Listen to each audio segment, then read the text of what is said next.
जहिले पनि केटाहरूको माल खान्छ हालिदिन्छ यार पनि अलिअलि मिलिहाल्छ खोलो केटा माल खानु होइन साथीहरू भएर यस्तो गर्ने आज छैन त म काम लाग्दैन हामी आज नखाएर खाएर त्यतिकै त बसिरहेको छौँ हामी सबै ग्रुप यहाँ केटा पालेको पनि सबैको आउँछ आज रातभर सुन्न नपाएर छैन त हामीसँग अब हामी यार भाइ आज यार तेरो बाउले अस्ति आएर हामीलाई थर्काउँदै थियो यार भाइ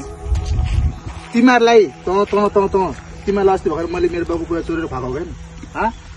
आज छैन यार भाइ त्यस्तो नभन् न यार त नबोल बिचमा के हो तिमीहरूले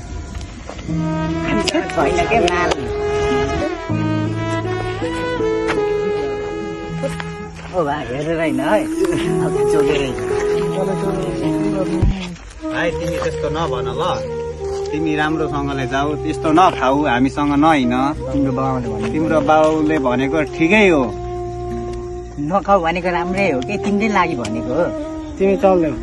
तिम्रो काम छैन नखान भन्दा तिमीहरूले मलाई बाबाले मनाएको होइन अहिले चाहिँ के छैन के त्यस्तो अरे भाइ त्यस्तो नभन मेरो बाउले के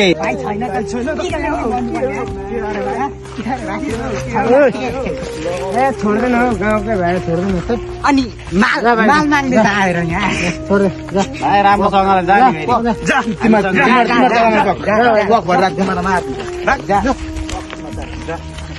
त्यो भाइ पनि आज भएको जति माल त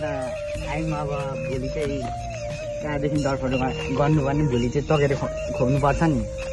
ए भइहाल्छ नि म भोलि जसरी भए पनि डटफट गरिहाल्छु नि गर्नुपर्छ नि भोलि भइहाल्छ नि बिहान भन्नु बिहान भोलि बिहान भइहाल्छ नि अब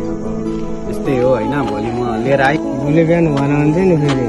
मजा नगर्नु नि पट्टा हाल्नु फेरि घरमै आइहाल्छ ल भाइ ल राम्रो चल्दै बिहान के हो तुम्हारो के गर्नु भोलि गाउँको पैसा चोरौँ कि घरको सामान बेचौँ टिभी फ्रिजहरू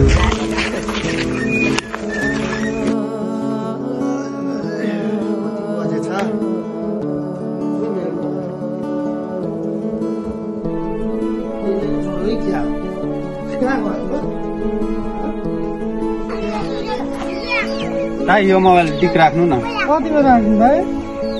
दिनु न यसो हल्का तपाईँले चाहेको जति 50 रुपियाँ दिए है भाइ अब दिने एक आउँछ